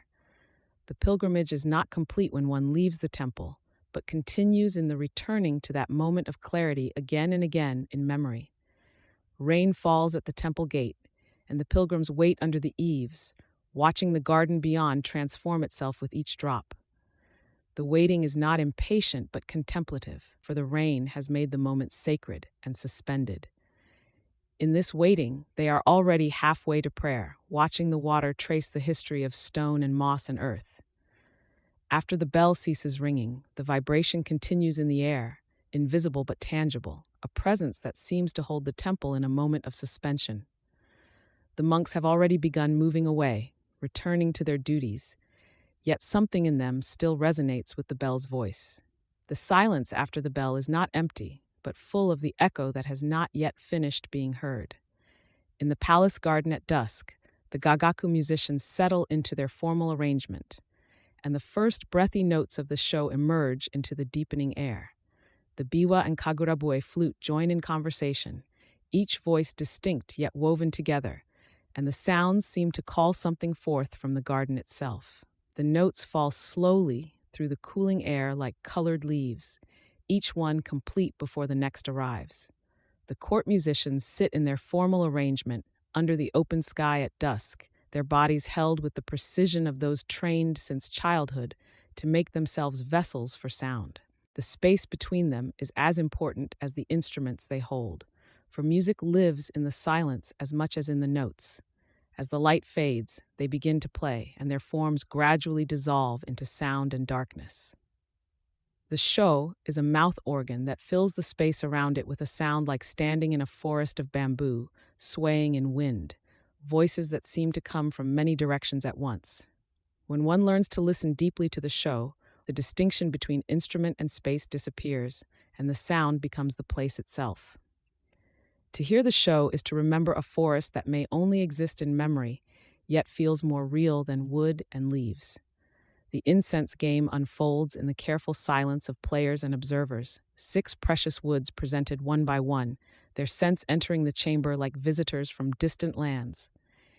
Each person breathes deeply, allowing the fragrance to guide memory and intuition, and the guessing becomes a form of meditation. No one speaks until all the rounds are complete, for the silence is part of the game, and the mind becomes most sharp when the voice grows still. The scent of aloeswood smoke fills the closed room with its heavy, sweet presence, something that seems to come from very far away and very long ago. It is not a fragrance that demands attention, but rather one that settles into the lungs and consciousness gradually, revealing new dimensions each moment one remains present to it. To breathe aloeswood smoke is to breathe time itself, layered and ancient, and impossible to fully comprehend. In the darkened workshop, the master blends incense without measure or written instruction, drawing upon knowledge held only in memory and hands. Agarwood and sandalwood dust rest in a shallow stone bowl, their separate scents rising like breath, waiting to be joined. The formula exists nowhere but in this moment, in the careful ratio known only to one person, a secret that will pass to the next generation through watching and listening alone. The early tea was not yet ceremony, but rather a quiet habit of water heated and leaves steeped, a solitary practice in the slow hours before dawn. A nobleman or a monk would sit with a simple ceramic bowl, the steam rising in patterns that no one thought to name. The warmth moved from hands to body, and the mind became still as the water itself. The bronze vessel had traveled from Tang Dynasty centuries before, and in the Heian court it remained in constant use, warmed daily by hands and by fire. Its surface held the patina of generations, and the metal itself seemed to remember the tea that had passed through it countless times. Those who held it understood they were touching something older than memory, still giving warmth. A single dancer moved across the court floor with robes that fell and rose like wings of a bird suspended in slow descent, each gesture taking long moments to complete. The music beneath was almost inaudible, and watchers held their breath as if one sound might break the dancer's concentration. The movement was the only poetry required, the body speaking what words could never reach. The biwa player sat alone in a chamber far from the main halls, and the notes traveled through wooden corridors and across the night air, reaching listeners in distant rooms who could not see the source. Each plucked string sent sound that seemed to dissolve and reform, moving through the walls as if the music belonged to the building itself. Those who heard it at night understood they were listening to something almost not meant for human ears. The nishiki brocade was woven in the workshops of the capital, its pattern formed by threads of silk and gold that crossed each other in designs that functioned almost as written language. A nobleman could read status and intention in the colors and patterns a woman wore, each combination chosen with care that rivaled any poem. The weaving itself was a form of composition, pattern becoming text upon cloth. The lacquer work revealed itself slowly to morning light, the depth of its black surface drawing the eye inward, and beneath lay hints of gold leaf that seemed to float within the layers of resin. Each piece had taken months to build, layer upon layer applied and allowed to cure, a process that required patience that matched the Heian ideal. The surface was smooth as still water and reflected nothing but held everything. There existed in the court an understanding that certain arts required complete silence both to create and to receive, that sound other than the art itself would diminish something essential. A calligrapher's brush, a painter's hand, the arrangement of stones in a garden, these were works that demanded quiet from all who participated, even as observers. The Heian nobility grasped that meaning could be lost in too much sound. The junihitoi was a construction of 12 layers, each robe of silk chosen not in isolation, but in relationship to the layers beneath and above, the colors working together in a harmony as considered as any musical composition. A woman's rank and season and mood could be read in how she layered plum with chrysanthemum with pale green, each combination a statement that required knowledge to decode. The wearing of these robes was itself a kind of slow art. From within the ox carriage, only the layered sleeves were visible at the window opening, falling in perfect cascades of color that identified the passenger to those watching outside. These sleeves became the face, the hands became the expression, all that the public world was permitted to see of a noblewoman's body. The arrangement of colored silk at the carriage window was its own complete portrait. The ox carriage moved slowly along Suzaku Avenue, its wooden wheels leaving faint marks in the raked white gravel, the heavy curtains drawn against the outside world. Within, a passenger sat in semi-darkness, moving through the capital without being seen, the carriage itself more significant than its occupant. The journey was measured not in distance, but in time, in the slow-rolling passage through the day. The young nobleman stood in the presence of elder court officials as his cap was placed upon his head and his robe adjusted with ceremonial care, and in that moment he received a new name that marked his passage from youth to responsibility. The process was brief, but weighted with meaning, each gesture precise and significant. He left the ceremony changed, bearing a new identity that would frame his life from that moment forward. The perfume rivalry among palace ladies was conducted without words, each woman choosing and blending incense to distinguish herself, the air of the aristocratic quarters becoming a field of subtle competition. One lady's agarwood rose against another's sandalwood and rose, the scents meeting in the corridors and chambers, creating invisible boundaries. The nose became as important as the eye in reading rank and wit. As autumn approached, the noble ladies shifted their layered robes to the colors of the season, the palette moving toward rust and deep gold, and the particular shade called chrysanthemum, colors that reached their peak visual power in October's light. The timing was as exact as a dance step, every woman adjusting her appearance on the same day, the palace transforming in color overnight. The season was not merely experienced but worn. Behind lowered blinds, a storyteller's voice moved through the darkness while a lamp was carried from room to room, the light traveling ahead of the narrative voice, illuminating the faces of listeners as the tale unfolded. The story and the light became inseparable, one following the other through the palace, listeners waiting for both the next words and the arrival of warm illumination. The night was shaped by this procession of lamp and voice. The screen paintings in the main hall depicted mountains and rivers and seasonal scenes rendered in ink wash, scenes that held no names and no specific locations, landscapes that existed in the realm of contemplation rather than geography. A viewer could spend hours before these images and learn something new about emptiness and presence each time. The paintings drew the eye inward while seeming to open outward toward infinite distance. A letter was inscribed on paper that had been held above smoke from cherry wood, the fragrance absorbed into the fiber before any characters were written, so that the scent arrived at its destination first, announcing the sender before the words were read. The reader would hold the paper to their face and inhale the familiar scent before beginning to decipher the message. Communication began with the nose, continued with the heart, and only then reached the mind. The garden party held in late summer was conducted as much through sound as through sight, noble guests moving between pavilions while attendants poured water from a bronze ladle in a precise and repetitive gesture, the splash and trickle becoming music underlying conversation. The water sound was meant to cool the air and the mind simultaneously, a conscious manipulation of sensation toward peace. The garden party was a composition in water, light, and the pauses between voices. As the court day ended, officials moved slowly through the west gate in order of their rank, their robes catching the last light of afternoon, and lamps were lit one by one along the avenue beyond, creating a path of soft illumination that would guide them home.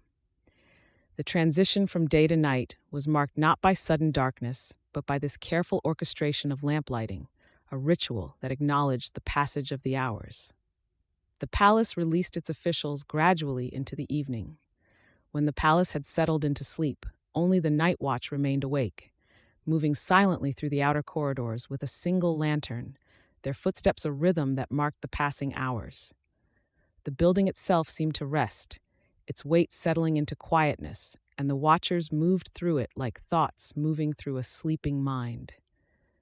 The darkness was complete and held, broken only by the small circle of light that moved through the emptiness. In the year 1156, armed men entered the Kyoto palace for the first time in living memory, their armor catching light in corridors built only for silk and ceremony. The Hogan disturbance brought warriors through gates that had known only the soft footfalls of court attendants, and the sound of metal and leather on polished wood seemed to crack something ancient and assumed. The palace, which had stood as the center of all refinement, suddenly held within it the possibility of its own violation. The clatter of armed footsteps echoed through halls designed for the whisper of silk hems and the careful placement of bare feet on wood. Where once only the rustle of formal court dress had sounded, now came the jangle of swords and the heavy tread of men trained for something other than aesthetic precision. The court watched, bewildered, as the world it had perfected over centuries suddenly admitted something it had always kept outside. Fire bloomed in the capital in 1160 during the Heiji disturbance, and those who watched it burn understood that something final was occurring, even if they could not name it yet. The smoke that rose above Kyoto seemed to carry not just the burning of buildings, but the burning away of an assumption about how the world would continue. In the brief flames, the Heian period saw its own ending approaching, though it would take another quarter-century to arrive. Taira no Kiyomori rose from military necessity into the chambers of court, a warrior learning the language of aesthetics as if acquiring a foreign tongue in his own homeland. He studied the old forms, the proper way to compose a poem, the significance of the correct color for each season, understanding that true power in this world required not just swords, but the mastery of subtlety. Yet something in him remained forever outside the culture he was learning to navigate. The Taira ascendancy saw military men wearing the silk robes of court, their bodies adorned with the colors and patterns they had come to appreciate too late in their lives to wear them as easily as those born to them.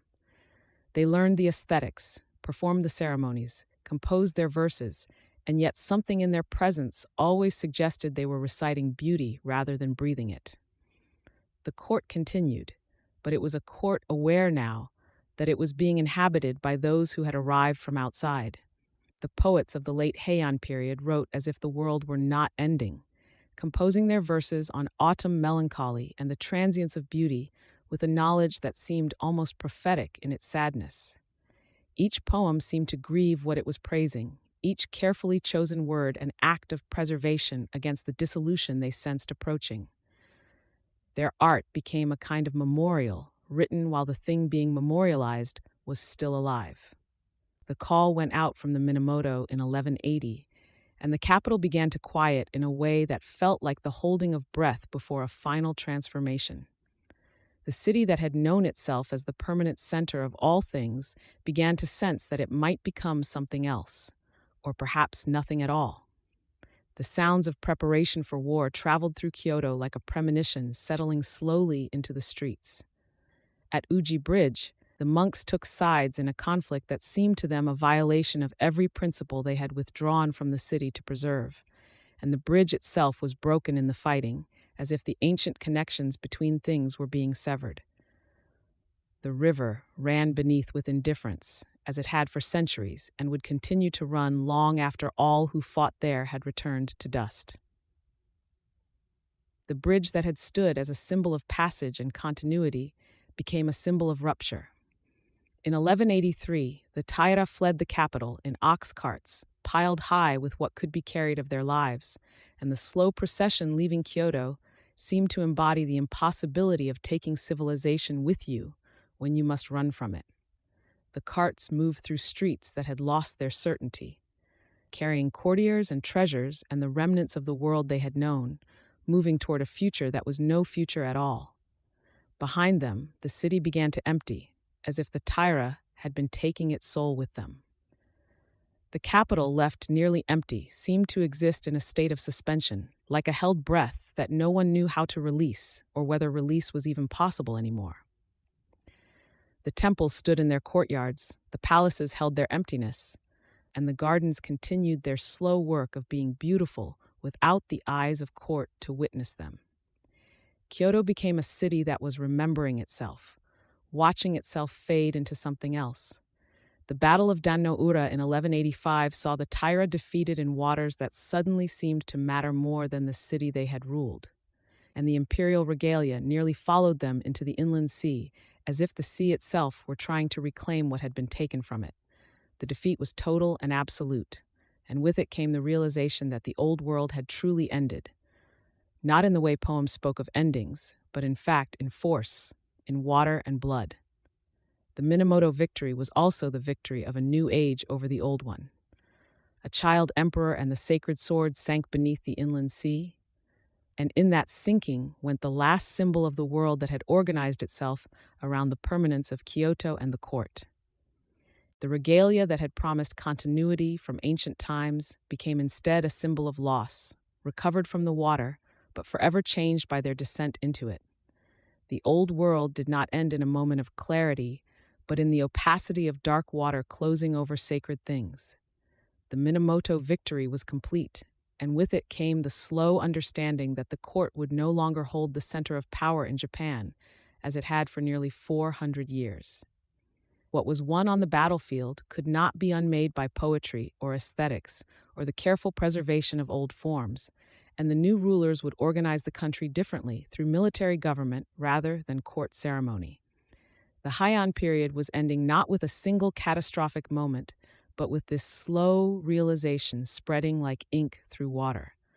What survived was not the power, but the poems, the novels, the precise aesthetic categories that the courtiers had developed to describe their world, and these survived because they had learned to exist independent of political force. The tale of Genji continued to be copied and read. The poetry collections remained sacred. The understanding of beauty that had been perfected in Heian halls persisted because it had somehow achieved a kind of immortality that power could not touch. The culture had proven more durable than the state that had created it. The Heian period formally ended, and yet the world it had created persisted quietly into every century that followed, like a fragrance that lingers long after the flower has been removed from the room. The architectural forms, the poetic vocabulary, the understanding of the relationship between art and nature, all of these continued to shape Japanese culture in ways both visible and invisible. What had ended in the inland sea was a period of political dominance, but what had been created during those centuries would never truly end.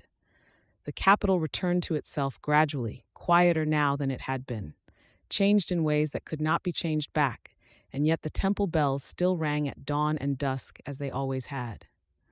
The city continued its existence, no longer the absolute center, but still sacred in its way, still holding the memory of what it had been within its streets and gardens. The bells seemed to ring differently now, as if they were ringing for something that was passing and for what was being born at the same time. In a garden somewhere, in the ruins of Heian luxury, moss was reclaiming the carefully placed stones.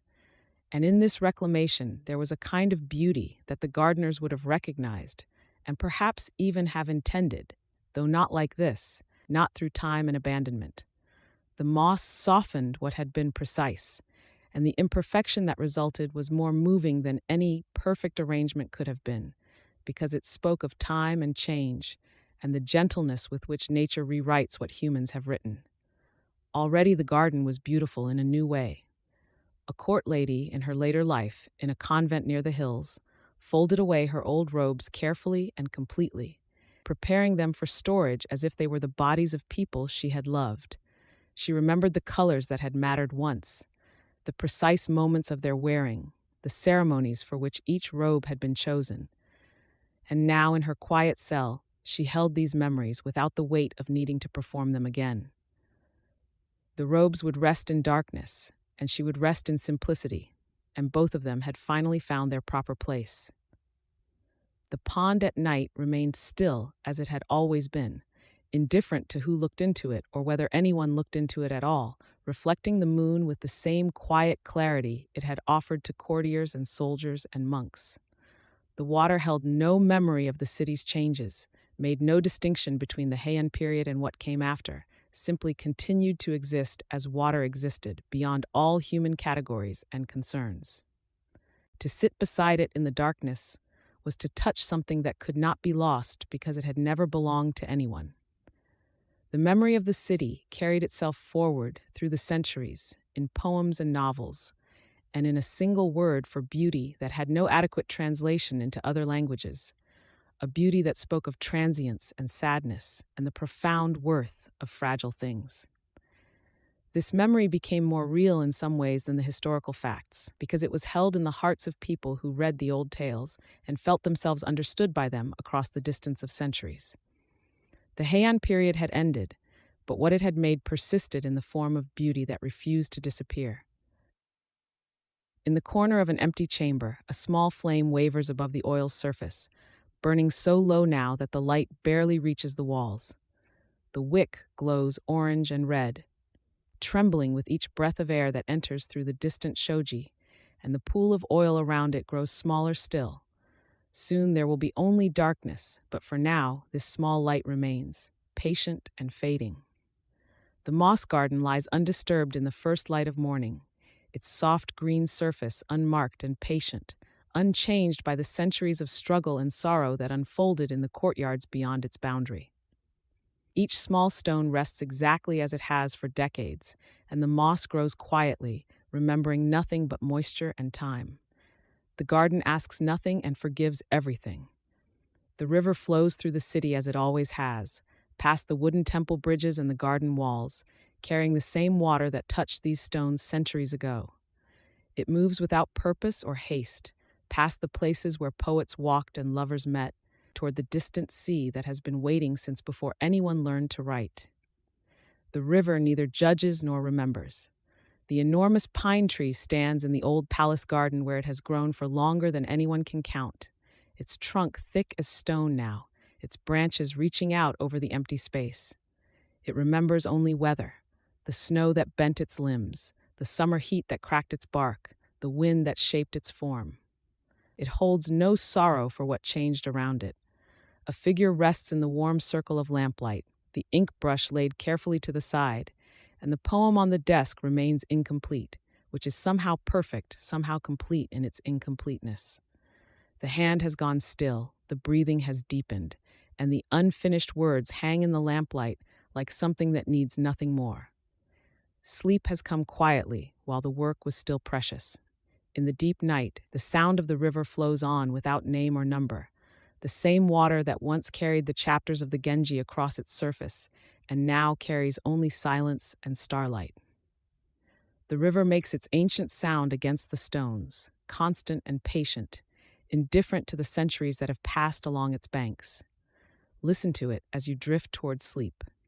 The mountain called Hiei rises in the northeast beyond the sleeping city, its peaks dark against the night sky, its lamps barely visible from this distance like small stars that have fallen to earth.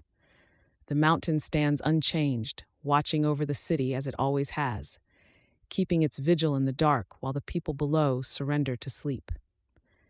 It will still be there when morning comes. Your breath slows now to match the rhythm of a court that lay down to sleep in this same darkness, centuries ago, breathing together in the chambers and gardens of a city that has turned to dust. You rest in the same darkness that held them, and your breath becomes part of the long, patient breathing of that lost time. The night is the same night, and you are falling deeper into it. The shoji panel glows with the last of the lamplight from behind it, the white paper holding the amber illumination as the flame burns lower and lower. The light is so gentle now, neither bright nor dark, but suspended in that threshold between the two, soft enough to rest your eyes upon without strain. Soon the light will be gone completely, and the darkness will be complete.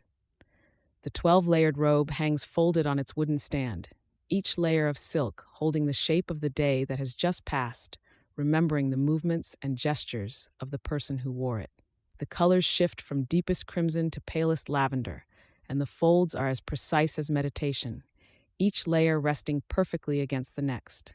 The silence around it is complete. The incense has burned away completely now, and only the memory of its smell remains in the cold room, a ghost of fragrance that clings to the air like a half-remembered dream. The ash sits gray and light in the incense holder, and the room has returned to its natural silence, its natural smell of wood and old stone. Something beautiful has passed, and what remains is peace. The moon crosses over the site where the old palace once stood, its light unchanged and impartial, falling equally on the empty gardens and the ruins of walls that no longer reach anywhere. The moon is beautifully indifferent to what has been lost and found here, what was written and erased, what was loved and forgotten. It shines the same way it always has. The garden pond holds the moon on its surface without effort or intention, the reflection perfect and clear in the still water. The pond does not try to keep the moon, does not wish for it to stay, does not grieve when clouds will come to cover it. The water simply receives what is given and releases what must depart. Sleep now, and know that the season will arrive while you rest, bringing change with the gentle certainty that it always does. The poem will still be on the desk when you return, waiting without impatience, and the world will be exactly as it needs to be. Let your eyes close and your breath deepen, and trust that all necessary things will wait. You are the river and the garden and the lamp burning low, the moon and the mountain and the moss. You are the poem unfinished on the desk and the breath that slows in the dark. You have always been asleep in this moment, and now you are only finally noticing it, finally letting yourself fall into the sleep that was always already happening. So we close the shoji on Old Kyoto. Thank you for resting with us tonight. Until our next journey, Lullaby Atlas. Sleep well.